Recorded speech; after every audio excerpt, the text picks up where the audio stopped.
Hi everyone, my name's Sarah Gettins and I'm the Quality Development Team Operations Manager for Dumtees Valley CRC. I just wanted to talk to you a little bit about serious further offences, or SFOs.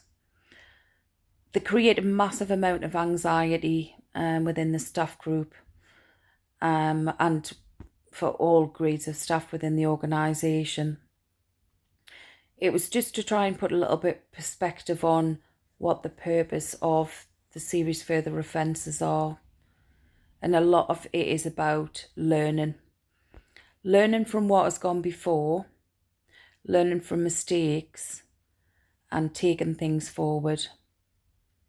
If you think about Claire's Law, Sarah's Law, the Disclosure and Barring Service, all of those have come about as a result of failures in systems, failures in process, and failures to act.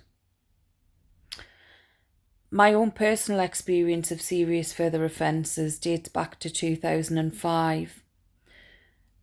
I would be lying if I said that it had an impact on my practice moving forward throughout my career, because I did take from it the fact that I would always make sure that I'd accurately assessed the risk on a case that I managed. I would always endeavour to have all my records up to date so anyone looking into it could see the story as to what's gone on. I would always review if there was some concern or seek advice, because we all are still in a process of learning. So sometimes it's good to go to colleagues or your ops manager to just say, what do you think about this? If it doesn't sit comfortably with you, then look into it, because chances are there's a reason. There's a reason you feel like that. The case I worked on was a baby who was murdered and tortured by his father. I put a referral into Children's Services. I told them all about my concerns, but there were some failures following that about organisations acting upon the information given. I know how much I struggled with the guilt, the what if questionings of myself as a practitioner, that I'm sure the other people involved from the other organisations felt just as dreadful about what had happened. Nobody wants to see anything or experience anything as tragic as that and feel that they're a part of that responsibility.